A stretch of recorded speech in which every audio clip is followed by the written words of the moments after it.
Hey, you're watching the Garth Riley Show, and good to have you with us today. Boy, I got to tell you, I'm so excited to be interviewing Danish Ahmed. I mean, of course, I've interviewed him before, but he came to me with this idea, and I said, you are the craziest guy in the world to want to be doing this, because, quite frankly, you're talking about something that everybody seems to want to talk about. Most people want to dismiss, and you got to listen to this guy's take on this. If you like conspiracy, I mean, if you believe that everybody's out to get you, well, Danish will say who they are, but what are you going to do about it? Isn't that true, Danish? No, it's not true. Come on. Come on. Because everybody's not out to get you. There's just certain people who are. And I think one of the challenges with this genre is people generalize it to that. Well, if you're a conspiracy theorist, you're paranoid and you think the whole world's out to get you. Well, and that's inaccurate. Well, hang on a second. My introduction to understanding about conspiracy, I read a book called The Creature from Jekyll Island. And I read that in 2001. And I got to tell you, it paralyzed me. It paralyzed me because I thought everything was hopeless. Right. Now, that's not uncommon for people that either they feel hopeless or they get caught in the drama of this conspiracy stuff. Right. Now, do you believe there are conspiracies out there or theories out there that are used to conspire against the good? Well, absolutely. I mean, to me, it's common sense. If you just look at the word conspire, everyone conspires every day. We're conspiring right now. Exactly. So when to me, it's very funny from a cultural sense. When people hear the word conspiracy theory, they all of a sudden get red flags. When all a conspiracy theory is a theory around people conspiring, which happens all the time.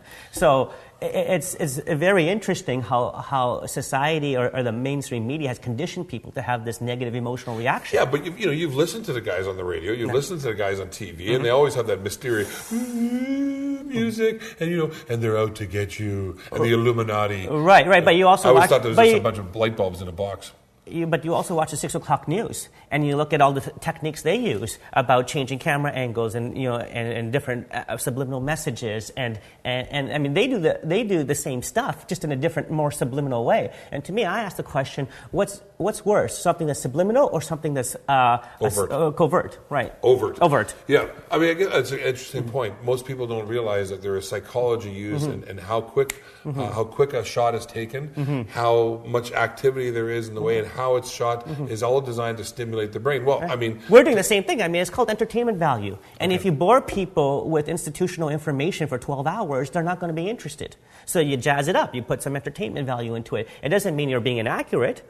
Or it does for the news media, but for other people, it doesn't mean that you need to be inaccurate just because you're being entertaining. Okay, let's go to this idea. Conspiracy theories, we'll just talk about it because I think we may have the makings of a really good internet show here. And and you're a little wacky on this one because you are actually taking a proactive approach to people who subscribe to it. Like, for example, there's this theory called the HARP, and I've heard about it for years. H-A-R-P, right? H-A-A-R-P. H-A-A-R-P, what is this idea of what is it? It's basically that the U.S. military has technology to deliberately cause earthquakes. Right.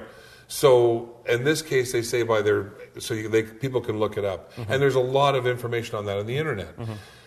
So now that we know that that's there, let's assume that they can do that and they can do it at will. And it's beyond my control. How is understanding this even to my advantage to help me live a day-to-day life? Well, Michael Moore, who did the movie Capitalism, A Love Story, people asked him this question. They said, you talk about the problems, and how is this going to help people's daily lives? Yeah. And he said something very interesting. He said, again, it goes back to this conditioned secret mentality that you got to be so solutions-oriented and you can't even look at the problem. And that's a fallacy. See, if you don't understand the problem, you're never going to have an effective solution. And so if you are so lopsided into thinking, I need a solution immediately, I don't even want to look at the problem, your solution is not going to be effective. Okay. So it's very important to look at the problem and to analyze it. Not spend 100% of your time there, but to spend at least 10 to 20%. And when you do that, what happens from a humanitarian perspective and from a conscious perspective is that your brain thinks of possibilities that it didn't think of before. And when you share problems with other people, when you're in community about problems, I mean, people know this, women probably know this, in relationships. When they talk to their girlfriends about the relationship they're in, they will express just the problem. And out of their expression of the problem, the person they're talking to will come up with a solution that they hadn't thought of. Okay. So that's pretty powerful. So bring this to me to this paralyzing subculture whack job nation of these people who are conspiracy people. Well, bring it, because I'm sick and tired of these people saying, "Oh, it's not going to work." Oh, the banks against. Oh, it's the Bilderbergs. Oh, it's all those dudes. And I keep thinking to myself, yeah, okay, so thanks for telling me, but how am I going to live my life today? Right. What am I going to do today? Am I going to let these people have no control over whatsoever? I don't even know what they look like to change my life, or am I going to change my own life? And I finally came to that point of saying, this is what I can do today to improve my life and the life of people in front of me. I don't think anything I'm doing today is changing the Bilderbergs or the Rothschilds or any of those people that we all want to blame. But how do you have a unique take on this. You think that we should be doing something proactive instead of just talking about it. So if you were to talk about some of the problems that are out there, the banking issues, the what do you call it, the immunization issues, the big pharma issues, these are all conspiracy theories, right? Right. Okay. Well, now they're on the table when we're talking about them. Right. Now, paralyzed or not, what would you have people do? Is there some solutions? I think you've told me there are. There's tons of solutions. There's an enormous amount of solutions. And I find it fascinating how people don't see them because they're out there. They're in bed. This from a blind guy. Yeah, this from a blind guy. Yeah, because okay. I see them. I see the solutions. And so the first thing we got to look at is our human psychology and what prevents us from seeing the solutions. Okay. Because if someone's unable to see something that's right in front of them, it doesn't matter how much I tell them it's right in front of you, this is a solution, this is the solution, this is a solution. If you have a psychology or a mentality that says, I'm not going to see any solutions, it won't matter. So we have to change that psychology first. In cognitive science, it's called a scotoma. Yeah. There's a term for that, not being able to see what's right in front of you. In fact, a good example I've used, because I learned it from somebody else, is when there's the keys, and people say they can't find their keys, and they put in their brain, I can't find my keys, I can't find my keys, and then your 8-year-old daughter comes up and reaches right in front of you and goes, are these them, Daddy? Yeah. And they were right in your vision, but you had told yourself you're not going to find the solution, so you wouldn't even find what's in front of your face. Well, and another example is again, conditioned behavior by mass culture, and that is apathy and laziness. So if people do not see, personal development teaches you to take responsibility, and we know most people don't take responsibility. So a great way not to take responsibility in something is to make it wrong. To say, listen, you guys are all crazy people, you don't have any solutions, therefore I'm not interested in what you have. It's a mechanism to rid yourself of responsibility. It's a mechanism to keep yourself complacent in your reality and your paradigm. And it's a method that keeps you lazy and apathetic. Well, you just described half the people I know. Yeah, unfortunately. But that's what we're up to changing. Okay, so tell me if you could paint maybe even an internet TV show, right? How would you run it? What would you want to help people? What's going to be different about what you do? Bridging the gap, doing something a little differently?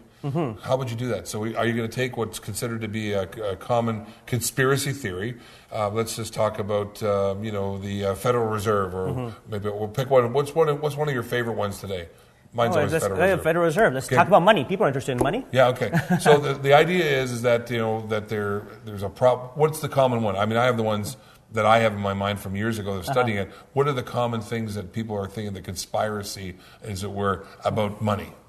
Well, I look at there's many different facets to it. I mean, talking about the Federal Reserve is a big subject. And the Bank of Canada. Yeah. So let me talk about one thing that I think most people can somewhat relate to.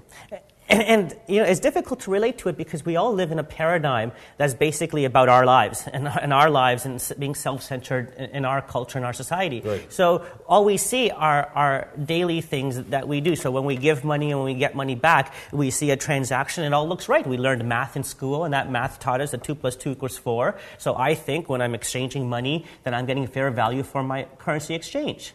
That's the paradigm we live in. Now, when you understand how the Federal Reserve works, what they do is they control interest rates, they control inflation, they control monetary policy. And what do those things do? Those things affect the value of the dollar. So when I give $5 today, 2 weeks from now, that $5 is not worth $5. It could be worth $4, it could be worth $7.